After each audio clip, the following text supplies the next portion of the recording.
Captain Valerius Thane watched the void tear open, and with it, the Imperium of Man began to unravel. He stood on the bridge of the Imperial Fist strike cruiser, Fist of Dawn, a monument of ceramite and faith hurtling through the Segmentum Ultima. For 5 days, distress calls had screamed through the warp, then abruptly choked into silence. Now, the silence was shattered by a spectacle that defied every axiom of Imperial theology and physics. It wasn't a warp storm, not a Xenos invasion, nor a demonic incursion in any recognizable form. The fabric of reality itself had frayed, a shimmering, multicolored rent appearing not in the warp, but within real space, directly ahead of their fleet. It pulsed with an impossible light, a dizzying swirl of electric pinks, virulent greens, and neon blues that made the ancient, stoic bridge crew flinch. Thane's hand, encased in his power gauntlet, clenched reflexively on the armrest of his command throne. His helmet was off, revealing a face etched with the grim resolve of a space marine. But his eyes held a flicker of something close to disbelief. "Status report, Lieutenant Kale." Thane's voice was a low growl, cutting through the stunned whispers. His command was an anchor in the storm of unreality. Kyle, a young officer with the pale, stressed face of someone who had seen too many horrors in too short a career, stumbled through his data slate. "Sir, the anomaly is stable, but expanding. It appears to be a localized tear, dimensionally unstable. Our augurs are failing at its edge. Gravitational fluctuations are immense. Warp travel is impossible within 300,000 kilometers." Thane's gaze remained fixed on the main view screen, where the kaleidoscopic rupture twisted like a wound in the universe. "Any identifiable energy signatures? Xenos craft? Demonic manifestations?" "Negative, Captain. Nothing from established archives." "It's nothing." Kyle swallowed hard. "Or everything. The energy output is off the scale. It's like a supernova, but without the heat signature. Just pure, raw existential disruption." A distant klaxon blared from the lower decks, signaling a minor power fluctuation. Thane ignored it. This was something new, something beyond even the horrors of the galaxy-spanning civil wars and alien threats he had faced for centuries. This was an affront to the very order of existence. "Hold position," Thane ordered, his voice steady. "Bring shields to maximum. Ready all weapons batteries, but do not fire unless engaged. Dispatch a long-range probe immediately. I want visual and sensor data on that anomaly, no matter the cost." "A probe, sir." Kyle looked up, concern etched on his features. "At this proximity? The gravitational shear alone could tear it apart before it transmits anything useful." "Then we will launch another and another," Thane countered, his eyes narrowing. Ignorance is a luxury the Imperium cannot afford. As the bridge crew scrambled to obey, their movements imbued with a renewed sense of purpose by their captain's unwavering command, Thane felt a tremor deep within the ship's hull. Not an internal tremor, but an external one, a reverberation from the anomaly itself. The impossible colors on the view screen pulsed, then surged outward, as if exhaling. From the heart of the swirling chaos, a tiny speck emerged.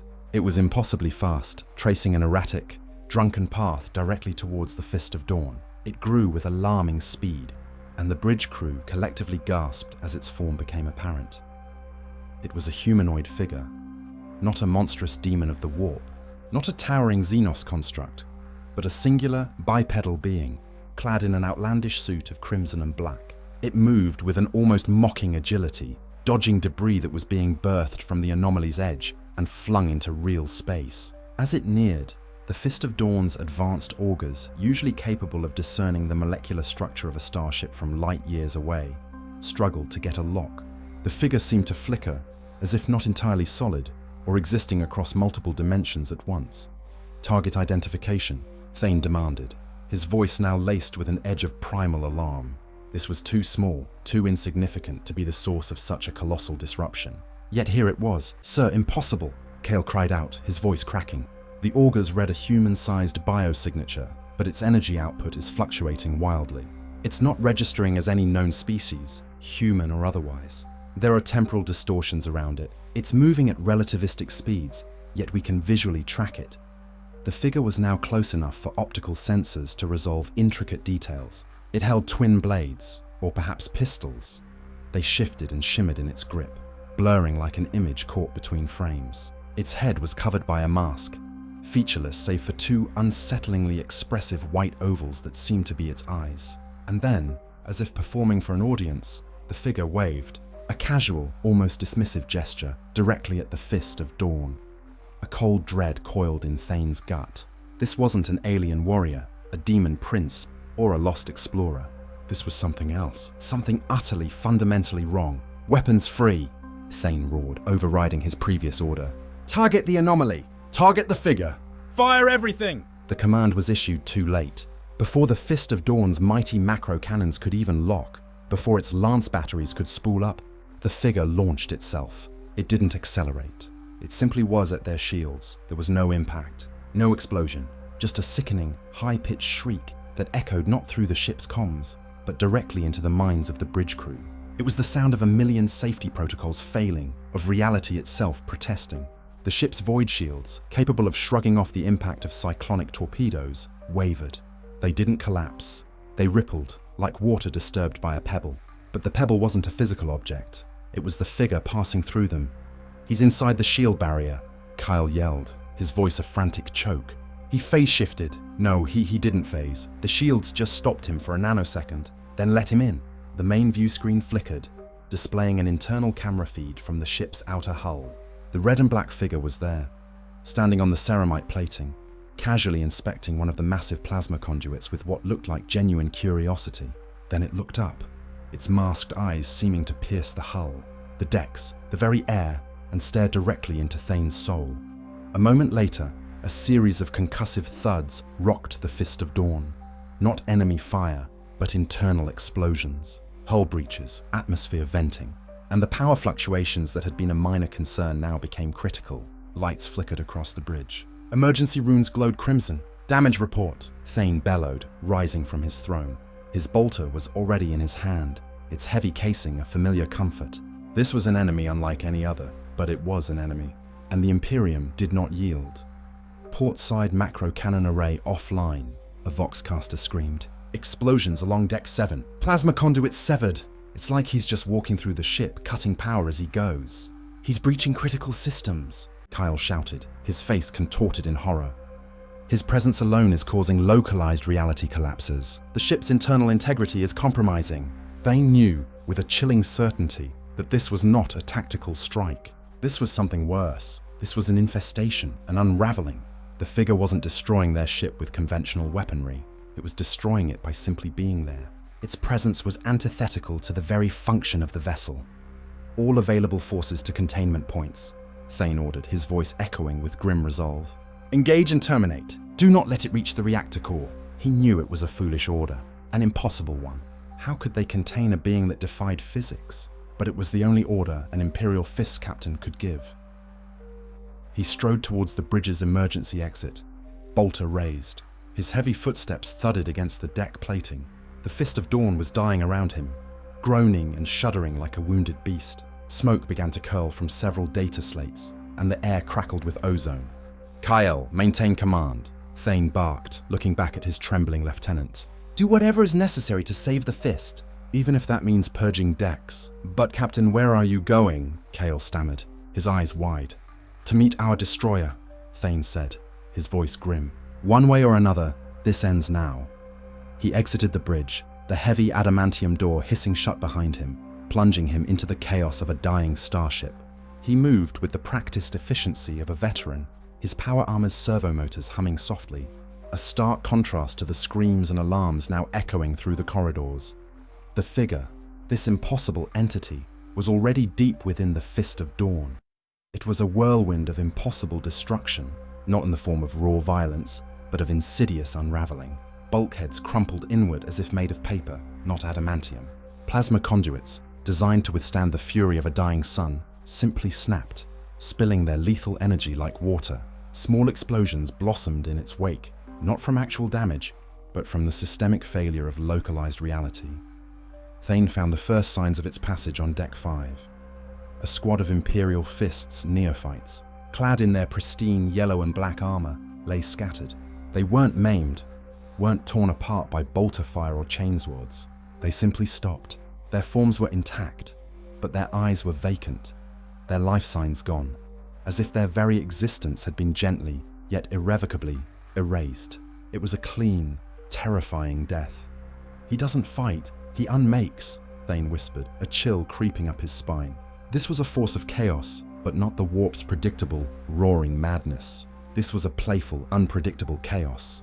He pressed on, following the trail of impossible destruction. His internal voxcaster crackled with frantic reports. Chaplain Grimaldus reports contact on Deck 3. Heavy resistance. The thing is intangible. Tech Priest Omus reports critical reactor instability. It's tampering with the plasma flow by humming. Contact lost with Grimaldus. Repeat, contact lost. Thane ignored the rising tide of despair. His mission was simple. Confront the threat, understand it, and if possible, eliminate it. Failure was not an option for an Imperial fist. He rounded a corner into a wide maintenance corridor, the air thick with the smell of ozone and burnt metal. There, silhouetted against a violently sparking junction box, was the figure. It was smaller than he had imagined, almost lithe. It wore a pair of katanas strapped to its back, and its hands, encased in red gloves, were currently toying with a bundle of high-voltage cables, twirling them like jump ropes. The figure stopped, sensed his presence, and turned. The white ovals on its mask seemed to widen, as if in delighted surprise. It let go of the cables, which immediately exploded in a shower of sparks, plunging that section of the corridor into semi-darkness. Then, with a voice that was both casual and utterly alien, a voice that seemed to come from everywhere and nowhere at once, a voice that somehow pierced the internal vox and resonated directly in Thane's mind, it spoke. "Well, hello there, big fella," the figure chirped. "Didn't think anyone else was still awake. Rough day for the old battleship, huh? Looks like it's seen better millennia." Thane's bolter was already up, aimed squarely at the figure's chest. "Identify yourself, Xenos. Declare your purpose." The figure tilted its head. "Xenos? Oh, honey, I'm way beyond your quaint little classifications. And my purpose? Right now, it's mostly sightseeing and, well, let's call it creative re-landscaping for your rather cluttered galaxy." It gestured vaguely with a gloved hand towards the sparking ruin it had just created. "Honestly, all this grimdark needs a bit of a color palette swap, don't you think?" Thane fired. The heavy bolt, a self-propelled explosive warhead, streaked across the corridor. It was designed to punch through tank armor, to eviscerate lesser beings. It struck the figure dead center. There was no explosion, no impact. The bolt simply phased through the figure, leaving a shimmering after-image trail, and then detonated harmlessly against the adamantium wall behind it, sending shrapnel whistling past the figure's head. The figure chuckled, a dry rasping sound that was utterly out of place. "A for effort, Cappy, but you're gonna need a bigger gun, or, you know, a different rule set." Thane stared, his mind struggling to process what he had just witnessed. An Imperial Fist Space Marine, armed with a God Emperor Blessed Bolter, had just failed to even touch the enemy. "You are a creature of the warp," Thane concluded, his voice a low, dangerous rumble. "A demon of Sinch, perhaps? A servant of the Changer of Ways?" The figure shook its head, its masked eyes conveying an air of playful exasperation. "Sinch? Bless his multifaceted heart, but no.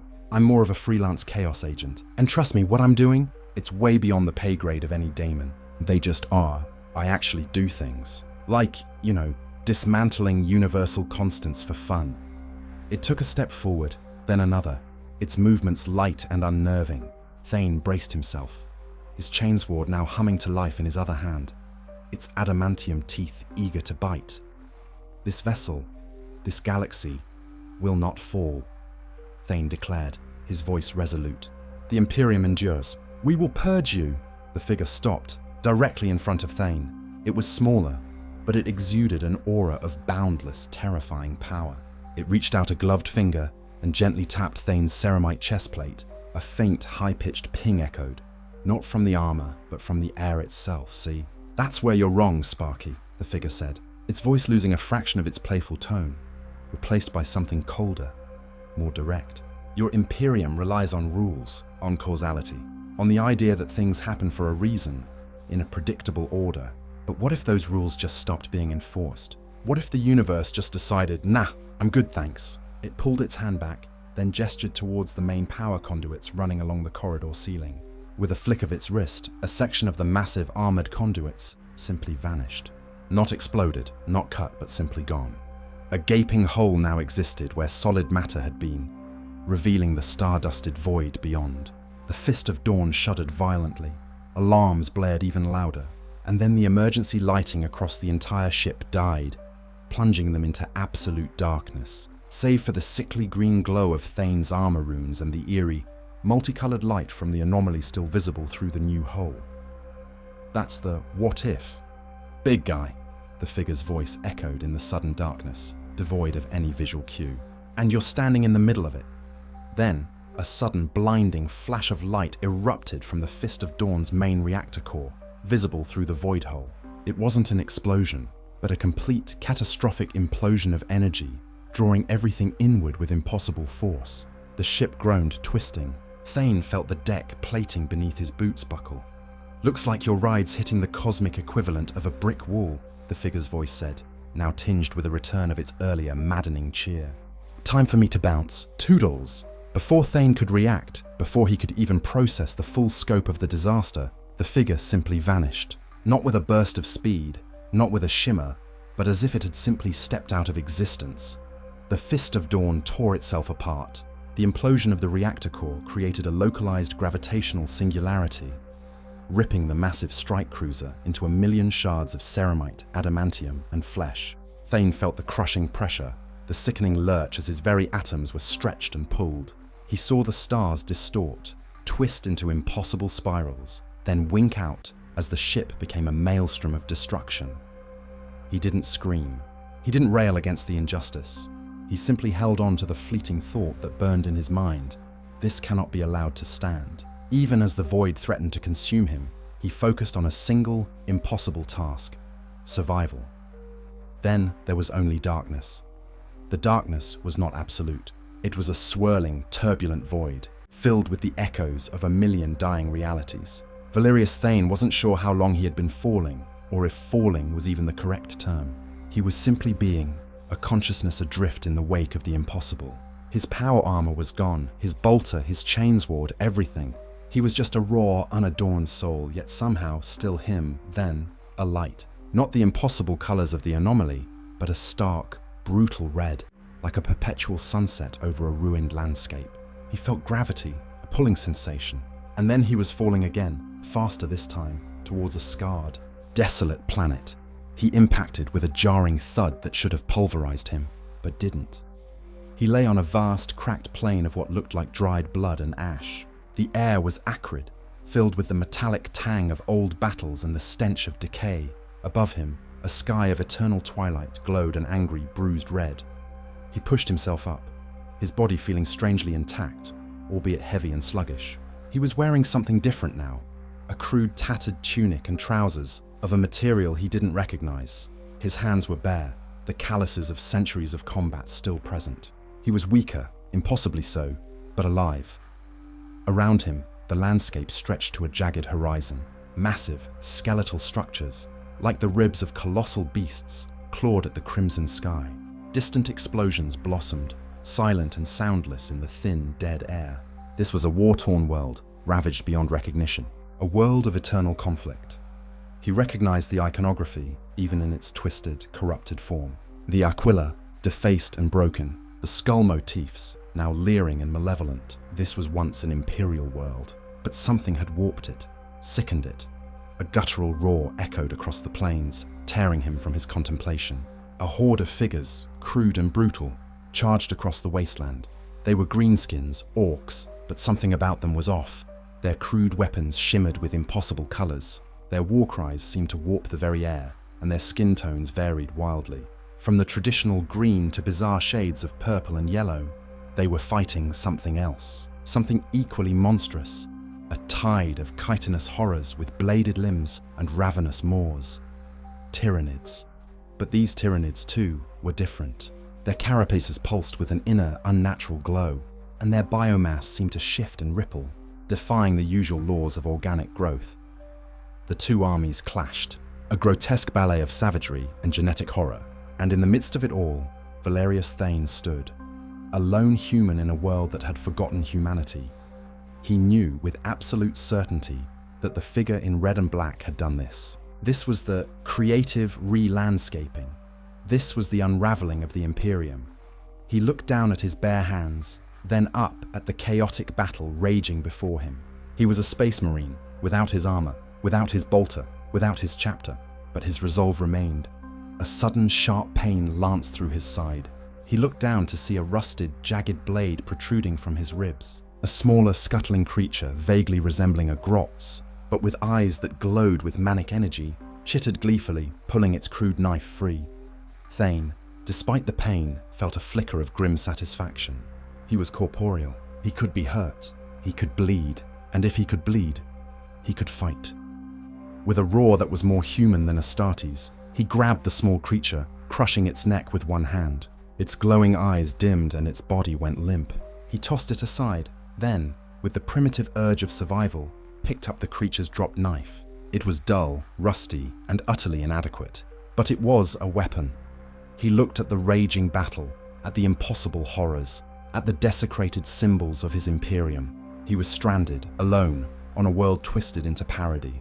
But he was here, and if he was here, he could fight. He might not be able to put the universe back together, but he could damn sure try. He charged towards the nearest skirmish, a single defiant human silhouette against the backdrop of a universe gone mad. He would not yield, he would not break. For the Emperor, even in a fractured reality, the fight continued, and somewhere, somehow, that creature in red and black would pay for its cosmic joke. Thane plunged into the maelstrom. The crude knife in his hand felt like a child's toy, utterly inadequate against the rampaging horrors. He was no longer clad in ceramite. His enhanced strength and speed diminished, yet the instincts forged over centuries of warfare remained. He moved with a grim, practiced efficiency, dodging a sweeping tyrannid's scything limb, parrying a crude orc chopper.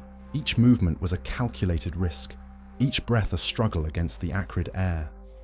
The battlefield was a symphony of chaos. Orcs, their skins shifting through impossible hues, sickly purple, vibrant yellow, even a disturbing cerulean, roared their war cries. Their choppers and shooters crackled with uncontrolled energies, their projectiles leaving trails of shimmering distortion. The Tyranids, normally a relentless unified biomass, were equally unsettling. Their carapaces writhed with unnatural luminescence, some glowing with an inner phosphorescence, others trailing ribbons of warp-like energy. Their claws and teeth seemed to phase in and out of solidity, making defense a maddening lottery. Thane's first few clashes were brutal. He parried a grot's jab with the rusty knife, then slammed his fist into its grotesque face. The creature's head snapped back, its neck breaking with a wet crunch. He ducked under a hulking orc's swing, the wind of its blow enough to make him stumble, and plunged his knife into its exposed side. The blade grated against bone, and the orc roared, more in surprise than pain, before collapsing. This wasn't the clean, decisive work of a bolter or chainsword. This was a messy, desperate brawl. He had to move constantly, seeking weak points, leveraging what little strength he had. He found himself amidst a swirling melee, orc and tyrannid clashing around him, often ignoring him in their mutual frenzy. This anonymity was a fragile shield. He saw a smaller, scuttling tyrannid variant, its chitinous shell pulsing with a sickly green light, try to flank a group of orcs. He seized the opportunity, leaping onto its back and plunging the knife into a soft joint. The creature shrieked, thrashing, and he held on, twisting the blade until it went still. He kicked its twitching body away, gasping for breath, his heart hammered in his chest, a frantic drumbeat against his ribs. Every muscle screamed, every joint ached. This wasn't his body's peak, not anymore. His enhanced physiology was still present, but dulled, like a blade that had lost its edge. He was stronger than a baseline human, faster, more resilient, but a shadow of his former Astartes self. As the battle raged, Thane observed the strange physics of this new reality. The ground, a cracked plain of dried blood and ash, occasionally shimmered, and a section would simply vanish, leaving a momentary void before reforming. Projectiles from orc shooters would sometimes curve impossibly, or even reverse direction mid-flight. Tyrannid biomorphs would spontaneously shift, a claw becoming a bladed whip, or a carapace dissolving into vapor before reappearing. It was chaos, but a playful, capricious chaos, as the figure had described. He fought his way to the edge of the immediate skirmish, seeking a moment's respite. He huddled behind a shattered column, once part of a grand imperial structure, now merely a jagged tooth against the bruised red sky. He tried to rationalize what he saw, to fit it into any known framework, but his mind rebelled. This wasn't a warp incursion. This was reality itself being rewritten, not by malevolent gods, but by a whimsical, powerful entity that saw existence as a toy. His gaze fell upon a fallen orc, its body still twitching. Its chopper, a brutal, jagged piece of metal, lay nearby. He crawled towards it, ignoring the protest of his muscles. The chopper was heavy, unbalanced, but it was a more substantial weapon than his rusty knife. He grabbed it, its hilt rough and uncomfortable in his bare hands. The edge was dull, yet it pulsed with a faint internal shimmer. He felt a faint hum resonate through the metal, a subtle distortion that made the air around it feel thinner. As he gripped the chopper, a sudden, blinding flash erupted from the skirmish zone. A massive, purple-skinned orc warboss, easily twice the size of Thane, had just teleported directly into a knot of Tyranid warriors. Its chopper, wreathed in green fire, cleaved through 3 of them simultaneously, leaving behind shimmering after-images where their bodies had been. The warboss roared in triumph, a sound that tore at the very fabric of the air, and then, just as suddenly, it multiplied. 2 identical warbosses now standing side by side, their green flame choppers poised. Thane flinched. The fight here was not just about strength or skill, it was about adapting to the utterly unpredictable. He knew he couldn't stay in the open. He needed to find cover, find a way to understand this world. He scanned the horizon, seeking anything that offered shelter, or perhaps answers. In the far distance, beyond the skeletal ruins, he saw a cluster of more intact structures, their outlines hazy in the eternal twilight. They looked like imperial fortresses, though twisted and overgrown. That was his direction. That was where he might find some semblance of order, or at least a different kind of chaos. He began to move, using the scattered debris and craters as cover, keeping low, avoiding the main thrust of the battle. The chopper felt heavy but reassuring. He was no longer just surviving, he was moving with purpose. He was an imperial fist. He would endure. As he trekked across the desolate plains, the air grew heavier, the metallic tang more pronounced. The ground beneath his feet occasionally felt spongy, then rock solid. He saw strange plants, thorny and black, growing in impossible spirals, their petals opening and closing with unnerving speed. The silence between the distant explosions was broken by the skittering of unseen creatures and the mournful wail of winds that seemed to carry the despair of a million lost souls.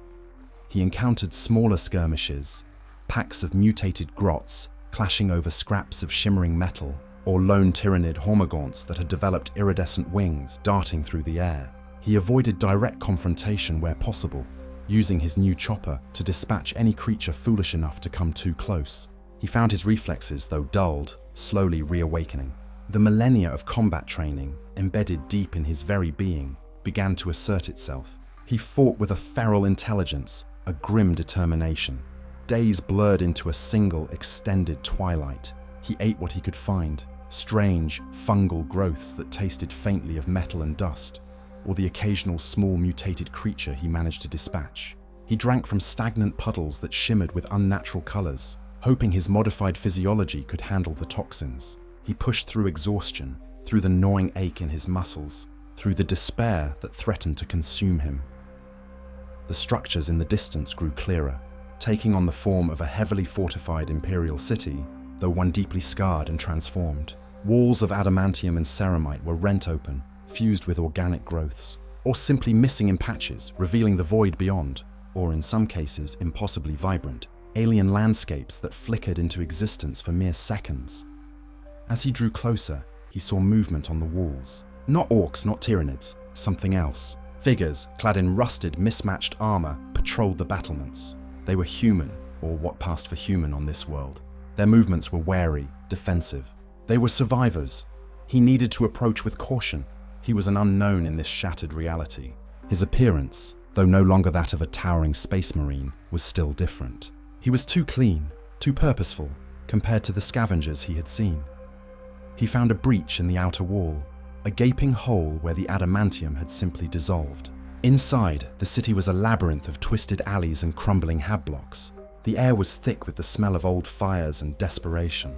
He heard the faint murmur of voices, the clang of metal, the occasional sharp crack of a crude weapon. He moved silently, the chopper held ready. He was still a warrior, even without his full might. He was still an imperial fist. He rounded a corner into a small plaza. It was a squalid affair, but there was a flicker of activity. A group of figures, perhaps a dozen strong, huddled around a sputtering fire. They wore patched-up clothes, scavenged armor, and carried an assortment of makeshift weapons, rusted pipes, broken blades, crude slug throwers. They were gaunt, their faces etched with hardship, but their eyes held a spark of defiant humanity. He saw a symbol painted crudely on a makeshift banner unfurled near their fire. A distorted aquila, but unmistakably the imperial eagle. Hope, a fragile, dangerous emotion, flickered within him. Before he could decide how to approach, a sharp voice cut through the air. "Hold it right there, stranger!" Thane spun, the chopper raised. 3 figures had emerged from the shadows of a ruined archway. They were armed, their weapons pointing at him. The one who had spoken was a woman, her face smudged with grime, her eyes sharp and assessing. She wore a patched flak jacket over scavenged clothing and held an archaic autogun with surprising steadiness. "Who are you? Where did you come from?" she demanded, her voice tight with suspicion. "You don't look like a scavenger. Too clean." Thane lowered his chopper slightly, signaling non-aggression. "My name is Valerius Thane. I am a space marine of the Imperial Fists." He knew the words would sound hollow, given his current appearance, but it was his truth. The woman scoffed. "A space marine? You?" She looked him up and down, a cynical smile twisting her lips. "You look like a lost pilgrim who wandered off the path. Last space marine I saw had enough armor to swat a tankbuster like a fly, not a rusty chopper and rags." "The galaxy has changed," Thane said, choosing his words carefully. "My vessel was destroyed. I was brought here by an anomaly." The other scavengers exchanged wary glances. The term anomaly clearly resonated with them. "Another one, eh?" A burly man with a scarred face muttered, clutching a heavy-duty wrench that had been sharpened into a crude bludgeon. "Seems like every lost soul around here got spat out by one of those reality blinks." The woman, apparently their leader, kept her weapon trained on him. "Anomaly? You mean the tears?" "Everyone knows about the tears. They're what messed everything up." She paused, studying him intently. "You don't look like you're from this sector of the tears. Your clothes aren't right. Your face isn't right. What's your game, Space Marine?" Thane knew he had to gain their trust, or at least their tolerance. He was vulnerable, and these were humans. "My game, as you call it, is survival. And to understand what has happened to this world, to this Imperium." "The Imperium?" The woman let out a bitter laugh. "There is no Imperium here, stranger. There's only the scrapyard, and us. We fight, we scavenge, we die. That's all there is." She lowered her autogun slightly, but didn't put it away. "All right, Valerius Thane. Why aren't the orcs and whatever those bug things are called on your trail? They usually get a whiff of anything fresh." "I have been moving through the plains for several days," Thane replied. "I fought some, avoided others. I am here now because I saw your fires, and your banner." He gestured towards the faded aquila. "A symbol of hope, even here." The woman's expression softened almost imperceptibly. "Hope is a dangerous thing here, Marine. It gets you killed. But you fought your way through the plains, alone, and you're still standing?" She eyed his chopper, then his weary but determined stance. "All right, put the weapon down, slowly, and tell us your story. The real one." Thane hesitated for a moment. Then, with a warrior's judgment, decided to trust her. He slowly placed the chopper on the ground. "I have told you the truth. My story is one of impossible events, but I will tell it again, if you will listen." The woman nodded towards the fire. "Come. You look like you need more than just a story. You look like you need food, and maybe a place to rest before the night things come out." As Thane cautiously approached the fire, the other scavengers remained wary, but no longer openly hostile. He felt the warmth of the flames, a small comfort in this desolate world. He realized how long it had been since he had felt proper heat, since he had been among fellow humans. The woman introduced herself as Kaelin. She was a natural leader, her authority clear in the way the others deferred to her. She offered him a piece of tough, dried meat and a cup of lukewarm, murky water. He accepted gratefully. He began to tell his story, omitting details about his genetic enhancements, focusing instead on the larger events, the anomaly, the destruction of his ship, his awakening on this world. He watched their faces as he spoke. They listened intently, their initial skepticism gradually giving way to a grim understanding. They had seen enough impossible things themselves. "So, you're saying a clown in red and black did this?" Kaelin asked, her voice incredulous, yet holding a note of chilling recognition. opened the tiers and turned everything upside down, just for fun. He referred to it as creative re-landscaping, Thane confirmed, a cold fury rising within him at the memory. He spoke of dismantling universal constants for fun. A shudder ran through the group. That sounds like a warp thing, the burly man, who introduced himself as Jax, grumbled. A demon prince gone mad. He denied being a demon, Thane corrected. He claimed to be something beyond the pay grade of any demon, and his methods were unlike anything I have ever witnessed from the warp. He simply unmade things. He defied reality itself. Kaelin ran a hand through her short, tangled hair. We call them tiers, those holes in the sky. Sometimes things come out of them. Sometimes they just take things. We've seen entire sections of the city vanish, then reappear days later, filled with strange creatures. Or worse, filled with familiar faces, but wrong. Her voice dropped. Like the Whispermen. They look like us, but they don't speak. Just whisper impossible things. Drove old Vargo mad before he tore his own eyes out. Thane listened, absorbing every detail. This was invaluable intelligence. Tell me about this scrapyard, he pressed. What is this world? This was once Segmentum Command World Xylos, Kaelin explained, her voice devoid of pride. A vital hub now. It's just the scrapyard. The tiers opened and everything broke. The warp twisted everything, but not like usual. Things just changed. Orcs showed up with powers they shouldn't have. Tyranids with new forms. And then the others. The others? Thane asked, sensing a new layer of horror. The ones who aren't orcs or nids, Jax interjected, his eyes wide. The ones from other realities. We call them the broken worlds. Sometimes a tear will open, and a whole new kind of horror will step through. We've seen metal men who turn invisible, shadowy things that feed on fear. Creatures made of pure thought. It's endless, Thane's mind reeled. This was far worse than he had imagined. Not just his galaxy, but other galaxies, other realities bleeding into this one. The entity in red and black wasn't just unraveling his universe, but perhaps all of them. How do you survive here? Thane asked, looking around the desperate camp. Kaelin sighed. We adapt, we scavenge, we stick together. We learn what to fight and what to run from. We trade with a few other survivor enclaves, but mostly we pray to an emperor who, if he still exists, has clearly forgotten us. Her eyes met Thane's. You say you're a space marine. If that's true, where's your faith? It seems like yours is the only one left. My faith is in the Imperium and in the Emperor's will, Thane stated, his voice firm. Even here, even now, that does not change. There is always hope. There is always a fight to be won. Kaelin nodded slowly. Stubborn, I like that. We could use some of that. She looked at the other scavengers. All right, he stays, but he pulls his weight. And no heroics, Marine. We're not looking for martyrdom here, just to see another sunrise. Thane understood. He was no longer a captain of a strike cruiser, but a survivor, indebted to these people. He had a mission, yes, to confront the entity. But first, he had to understand this broken world, and to survive. Over the next few days, Thane became an integral part of Kaelin's enclave. He learned their routines, their unspoken rules, their desperate ingenuity. He helped fortify their makeshift defenses, using his knowledge of Imperial engineering to reinforce crumbling walls and set up primitive traps. His presence, even in his weakened state, brought a new sense of discipline and purpose to the group. He taught them basic combat formations, how to utilize cover more effectively, how to identify the weaker points of the mutated orcs and tyranids. His training and centuries of experience made him an invaluable asset. He was still stronger and faster than any normal human, capable of wielding the heavy chopper with surprising precision. He took part in scavenging runs into the city's ruins, often leading the way.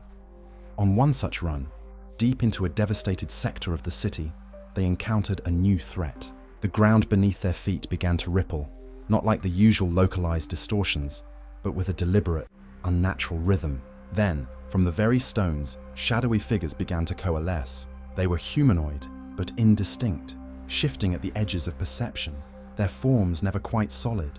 They moved with an unsettling fluidity, their whispers echoing directly into Thane's mind, speaking of forgotten fears, of lost loves, of inevitable doom. The Whisper Men, Jax hissed, his face pale with fear, fumbling for his wrench. They're here! Run! But Thane stood his ground. He felt the whispers trying to worm their way into his mind, to exploit the raw grief of his chapter's presumed destruction, the helplessness he felt without his armor. But his Astartes conditioning, his mental fortitude, held firm. He focused on the present, on the threat before them. They feed on fear, Thane roared, his voice cutting through the whispers. Stand firm! They are not physical, but they are not impervious. He remembered the figure in red and black, who had phased through his bolt round. These were different. They were insubstantial, but not untouchable. He saw Kaelin, her face a mask of grim determination, raising her autogun. But the bullets would likely pass through these entities. Aim for the focal points, Thane commanded. Where their form is densest. They are manifestations, not pure warp stuff. He swung his chopper, trying to predict a Whisperman's movements. The blade passed through one, but left a faint ripple, a momentary disturbance in its shadowy form. He realized then that the chopper he wielded, imbued with that subtle, unsettling distortion, might be their only chance. He remembered the figure saying, "You're gonna need a bigger gun," or, a different rule set. This chopper, a product of this broken reality, might operate under a different rule set. He channeled his focus, his centuries of martial arts mastery, into a single, devastating strike. He anticipated the Whisperman's next movement, its form flickering as it prepared to lash out with an insubstantial claw. He brought the chopper down, not aiming for a physical impact, but for the distortion within its form. The blade connected, not with a clang, but with a sickening shimmer. The Whisperman recoiled, and for a fleeting moment, its form solidified, a flicker of true pain in its shadowy eyes. Then, with a high-pitched, unheard shriek that resonated directly in Thane's mind, it unraveled. Its shadowy form dispersed into nothingness, like smoke caught in a gale. "It worked," Kaelin yelled, disbelief and hope warring on her face. "The chopper! It can hurt them! These weapons are of this reality," Thane shouted back, parrying another Whisperman. They bypassed their intangibility. He had found a tool, a new rule. He was adapting. Inspired, the other scavengers joined the fight, aiming their crude weapons, not to strike, but to disrupt. Jack slammed his heavy wrench into a Whisperman, leaving a momentarily solidified imprint before it dispersed. The battle was fierce, but this time they had a chance. Thane fought like a true Astartes, a whirlwind of motion, his chopper shimmering as it tore through the shadowy forms.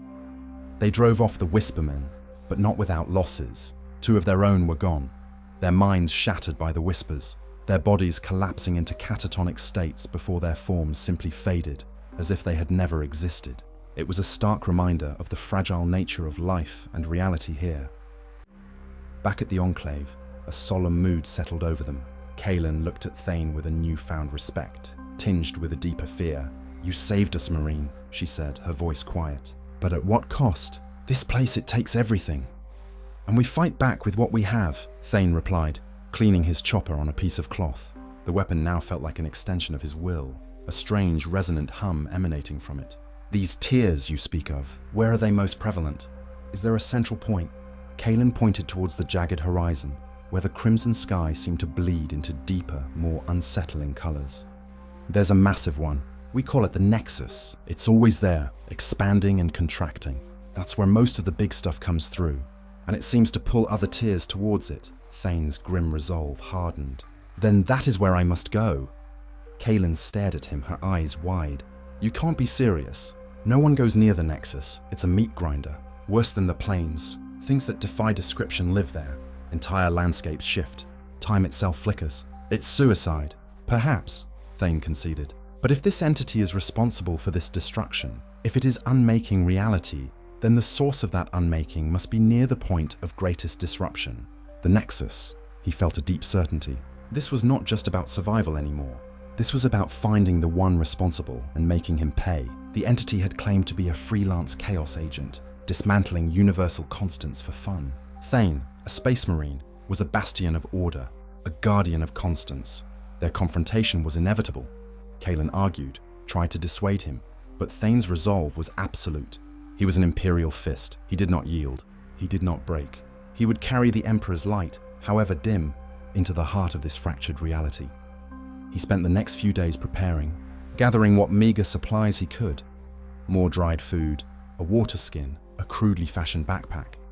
He practiced with the chopper, honing his understanding of its strange properties. He observed the Nexus from a distance, watching the impossible colors shift, the fabric of reality itself visibly tearing and reforming. I need to understand what I'm facing, Thane told Kaelin one evening, as they watched the Nexus pulsate in the distance. I need to understand the extent of this unraveling. Kaelin sighed. I can give you some of that, Marine. We have scavengers who've gone closer than most, usually don't come back. But the ones that do, they speak of impossible things. Shifting terrain, creatures from legends, entire cities from other worlds appearing and disappearing, Jax added.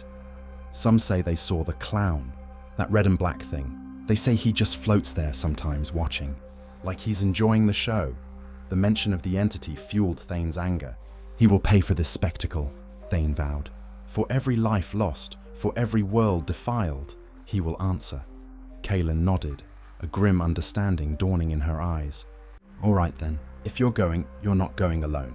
We can't go to the Nexus, it's too dangerous for us. But we can take you as far as the outskirts. It's where the city begins to melt into pure chaos.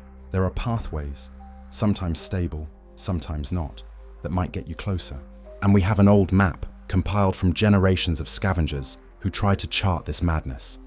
The next morning, under the perpetual red twilight, Thane set out with Kaelin, Jax, and a small group of their best scavengers. They moved through the ruined city, navigating collapsed streets and twisted alleys. The devastation grew steadily worse as they approached the outskirts. Buildings dissolved into shimmering haze, then reformed as bizarre alien structures made of impossible materials. The air itself seemed to crackle with latent energy. The scavengers moved with practiced caution, their eyes scanning for threats. Thane, at the front, wielded his chopper with a calm determination. He felt the familiar surge of adrenaline, the sharpened senses of a warrior entering hostile territory. They reached the edge of the outskirts, a place where the familiar architecture of Xylos gave way to a landscape of pure, unadulterated surrealism. The ground pulsed with soft light, sometimes blue, sometimes green. Structures here were not merely ruined, they were unmade. A towering hab block ended abruptly in mid-air, its upper floors replaced by a swirling vortex of color. A section of road led to nowhere, simply ending in a shimmering curtain of light. This is as far as we go, Marine, Kaelin said, her voice strained. Her eyes darted around, clearly uncomfortable with the environment. The Nexus is beyond that. Be careful, nothing makes sense here. She handed him a crumpled data slate, its screen flickering with static. This is the map. It's incomplete, constantly changing. But it marks some of the stable paths and known danger zones. Good luck, Thane. Thane nodded, accepting the map. Thank you, Kaelin, for everything. He looked at her, at Jax, and the other scavengers. They were the remnants of the Imperium, holding on against impossible odds. He would not fail them. He turned and stepped into the outskirts. The world around him twisted and shifted. The ground beneath his feet became gelatinous, then hard as stone. The air was filled with a cacophony of sounds, whispers, laughter, distant screams, all overlapping and indistinct. He followed the faint, flickering path on the data slate, navigating the shifting landscape. He moved through a forest of crystal trees that shimmered with impossible light, their leaves made of solidified thought. He passed by a ruined marketplace where spectral figures, echoes of the past, replayed mundane conversations, their voices a hollow drone. The threats here were more insidious, not just physical creatures, but environmental hazards that defied logic. A sudden gust of wind could strip the flesh from bone. A pool of water could reflect impossible futures, or dissolve into corrosive acid. Thane relied on his enhanced senses and millennia of experience, constantly adapting, constantly observing. His Astartes training, though physical power was diminished, proved invaluable in this realm of illogical threats. He learned to read the shifts in reality, to anticipate the momentary weakness in a crumbling bridge, or the exact nanosecond a section of ground would vanish. He encountered more of the broken world's creatures, shadowy hounds that barked with the sound of breaking glass, multi-limbed insectoids that crawled through dimensions, their movements jerky and unpredictable. He fought them with his chopper, learning to strike at the moments of their temporary solidity, their moments of vulnerability in this fractured reality. Days passed in this maddening journey. Time itself seemed to warp, sometimes stretching, sometimes compressing. He would walk for hours, only to find himself back where he started. He saw visions, impossible scenes flickering at the edge of his perception, his homeworld, terror burning in a cataclysmic fire, a younger version of himself, still a recruit, training on the barren plains of Inwit. The fist of dawn, whole and proud, hurtling through the void. He pushed them all away, focusing on his mission. He would not be broken by illusions. He was driven by a singular purpose: reach the Nexus. As he drew closer, the sky became a dizzying kaleidoscope of colors, constantly shifting and pulsing. The ground was no longer solid, but a patchwork of different realities, stitched together by raw energy. One step could be on solid rock, the next on liquid light, the next on the surface of a screaming sun. He saw the Nexus then, a colossal, swirling maw of pure energy, a tear in the very fabric of existence. It was vast, impossibly vibrant, and utterly terrifying. From its heart, new realities bled forth, new nightmares emerged, and there, floating casually before the Nexus, as if admiring his handiwork, was the figure in red and black. He was smaller than the Nexus, but exuded an aura of immense, indifferent power. He seemed to be tinkering with something, a small, shimmering device in his gloved hands, occasionally casting a glance at the swirling chaos, as if adjusting a cosmic dial. Thane felt a surge of cold fury, mixed with a chilling dread. This was it, the source, the architect of this madness. He fought his way through the last, most chaotic stretch of the outskirts. The closer he got, the more potent the reality distortions became. His chopper felt like a beacon, humming with discordant energy, as if resonating with the unraveling around him. He spotted a path, miraculously stable for a brief period, that led directly towards the figure. He took it, his steps resolute. His body was battered, his mind weary, but his spirit was unbroken. As he closed the distance, the figure looked up from his device.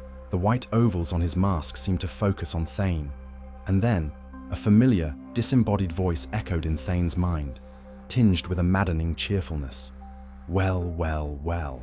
Look who it is! The big fella from the big boat! I thought you'd be well. A lot more squishy by now. Impressive resilience, Sparky. Though I gotta say, the new wardrobe isn't exactly power armor chic. Thane didn't respond with words. He roared, a sound of pure defiance and rage, and charged. The chopper was raised, shimmering with the discordant energies of this broken world. He would strike, even if it meant his own end. He would deliver the Emperor's judgment one way or another. The figure watched him approach, unmoving. He tilted his head as if observing an amusing spectacle. Then, with a casual flick of his wrist, he tossed the shimmering device he was holding into the Nexus. The anomaly pulsed violently in response. "All right, playtime's over, Cappy," the figure said, his voice losing its cheer, replaced by a low, almost bored tone. "Looks like we need to have a little chat about boundaries." As Thane reached the figure, his chopper arcing down in a desperate, powerful blow, the figure simply raised a hand, and then everything stopped. Not just Thane, but the entire reality around them. The swirling Nexus froze mid-pulse. The chaotic wind stilled. The distant screams of battle became silent echoes. Thane was suspended mid-swing, his chopper inches from the figure's head. He could not move, could not speak, could not even twitch a muscle. Only his mind remained free, screaming in impotent rage. The figure stepped forward, casually walking around Thane's frozen form. He reached out a gloved finger and tapped the chopper. A faint, almost musical ping resonated, and the chopper, for the first time, went silent. Its faint shimmer vanished. "See, Sparky, I like a good fight as much as the next guy who frequently breaks the fourth wall," the figure said, his voice now crisp and clear, no longer echoing in Thane's mind. "But this is just getting disruptive. You're trying to put Humpty Dumpty back together, and I'm busy smashing him into even smaller pieces. We have conflicting interests." He walked back in front of Thane, looking at him with those unsettling white ovals on his mask. "You're a glitch in the system, Thane," the figure continued, his voice devoid of echo, chillingly precise. "An anomaly within my anomaly. You adapt too well.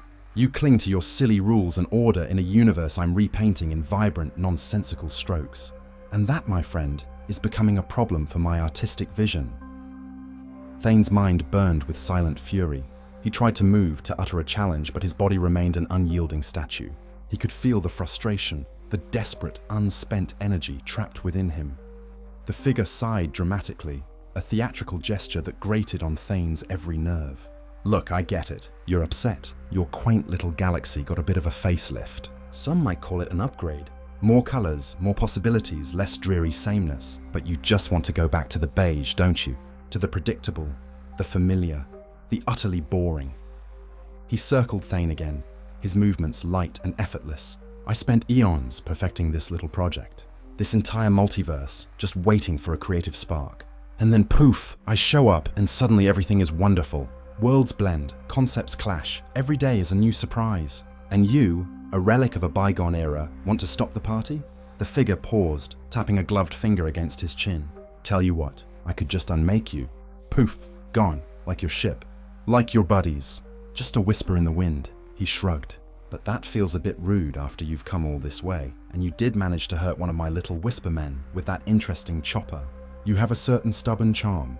He extended a hand, and the chopper, still frozen an inch from his head, shimmered. The dull metal began to glow with a faint internal light, the same unsettling distortion Thane had learned to harness. This little toy, the figure mused, pulling it gently from Thane's grasp without disturbing his frozen arm. It's a piece of this new reality. A weapon that understands chaos. Impressive that you figured that out. The figure spun the chopper idly in his hand, then tossed it, as if it were a mere twig, into the swirling maw of the Nexus. It vanished without a trace. Thane's internal roar was deafening. His only weapon, gone.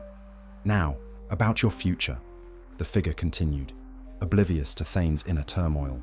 I need you out of my hair, but I don't want to completely spoil your fun. You clearly enjoy fighting, so I'm offering you a choice. A true Space Marine's choice, if you will. He gestured vaguely with a gloved hand towards the Nexus.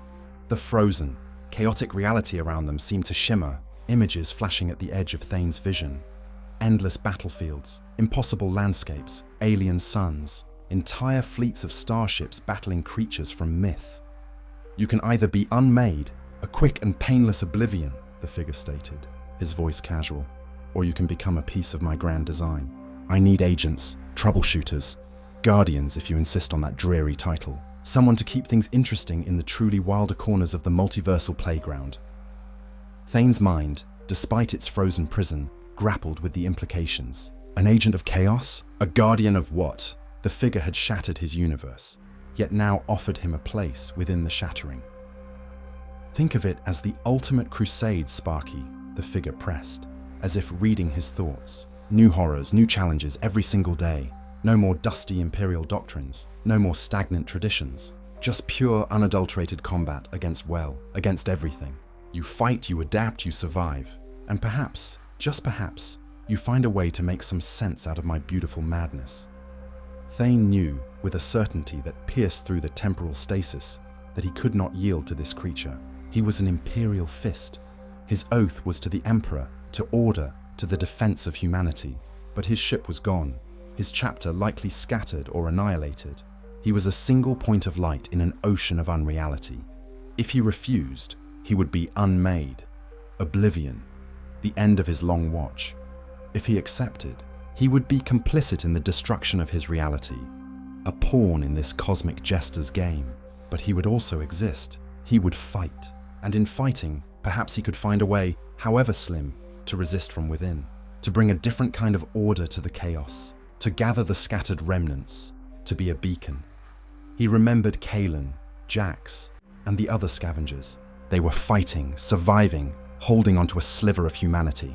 He couldn't abandon them, not entirely. The figure watched him, patiently, his masked eyes unreadable. Tick-tock, Sparky. My attention span isn't infinite, and I have a dozen other universes to tinker with before tea time. Thane made his choice. It was not a choice of allegiance, but a choice of defiance. He would not serve this entity. He would fight it, from the inside out, if that was the only way left to an imperial fist. He would be the unwavering rock in the river of chaos. His mind flared with a silent, resolute affirmation. Excellent, the figure chirped, and suddenly, the temporal stasis around Thane shattered. Thane lurched forward, completing his interrupted chopper swing. His fist, now bare, slammed into where the figure's head had been a moment ago. But the figure wasn't there. He had moved with impossible speed, reappearing a few paces back, his white eye ovals widening with what seemed like genuine delight. "Right then, new recruit," the figure announced, clapping his gloved hands together. "Welcome to the well. Let's call it the Multiversal Maintenance Crew. Your first assignment, don't die, and try not to break too many essential universal constants. The paperwork is a nightmare. Thane ignored him. He looked at his bare hands, then at the empty space where his chopper had been. His fists clenched. He was still himself. His purpose, however twisted the path, remained. The figure, seemingly reading his thoughts again, chuckled. "Oh, don't worry about the chopper. I'll make sure you have the right tools for the job. You'll be traversing dimensions, dealing with things that make your demons look like pampered kittens, and generally making my life more amusing." He snapped his fingers. A shimmering silver blade materialized in Thane's hand. It wasn't a chainsword, nor a bolter, but a sleek, elegant weapon that pulsed with the same discordant energy as his old chopper, yet felt perfectly balanced, impossibly sharp. It was a blade of this new reality, capable of cleaving through the strange, shifting fabric of existence. Thane gripped it. The power felt alien, yet responsive. It hummed with latent energy, a resonance that echoed deep within him, touching upon his own subtly mutated physiology. "There you go, a little something from the armory," the figure said with a flourish. "Think of it as a multi-tool. It'll adapt to whatever rules you're dealing with. Now, for your orientation." With another snap of his fingers, the figure, Thane, and the swirling nexus behind them seemed to shift. The chaotic landscape of the scrapyard vanished, replaced by a dizzying kaleidoscope of colors and forms. Thane felt a sickening lurch, a sensation of being stretched and compressed across unimaginable distances. He landed on solid ground, though solid was a relative term. He was in a vast, sprawling city, built of glowing, crystalline structures that reached impossible heights. The sky above was a swirling nebula of amethyst and gold.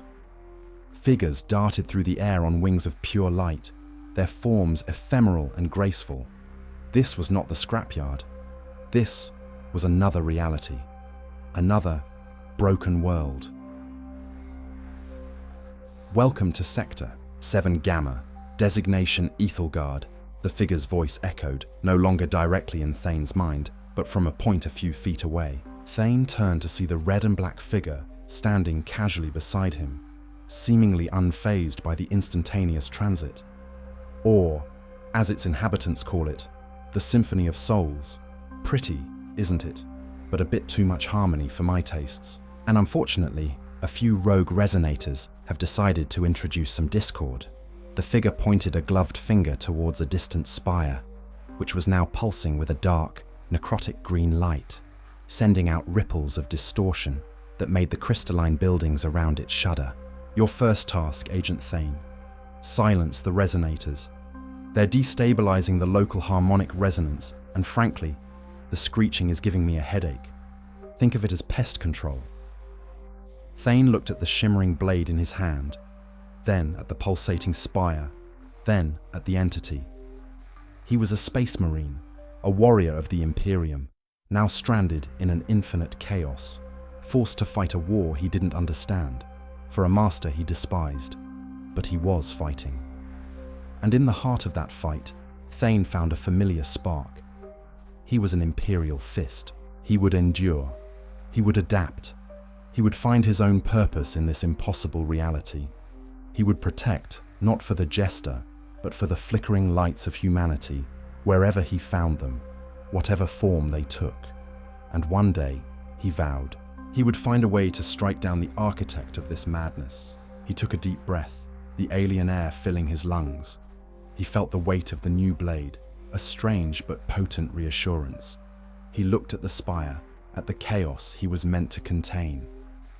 "Very well," Thane said, his voice grim yet resolute, a low growl of defiance in the face of impossible odds. "Show me the enemy!" The figure clapped his hands, a sound like distant thunder. "That's the spirit, Sparky, always ready for a fight. Now try not to get too attached to this reality. We might need to reshuffle it next Tuesday." He gave a final dismissive wave. "And do try to make it look epic. I'm easily bored."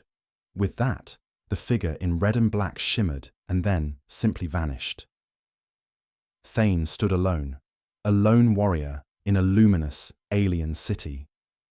The silver blade pulsed in his hand, a conduit to a new, terrifying power. He was far from home, further than any Imperial fist had ever been. His mission was no longer simply to survive, but to impose order on a multiverse determined to embrace chaos. It was an impossible task, a never-ending war against a cosmic jester, but Thane was an Imperial fist. And for the Emperor, even in a fractured multiverse, the fight continued. He turned towards the corrupted spire, his new blade held ready, a grim, determined silhouette against the backdrop of 1,000 screaming realities. The universe had been unmade, but Valerius Thane remained, and he would not yield. Not now, not ever.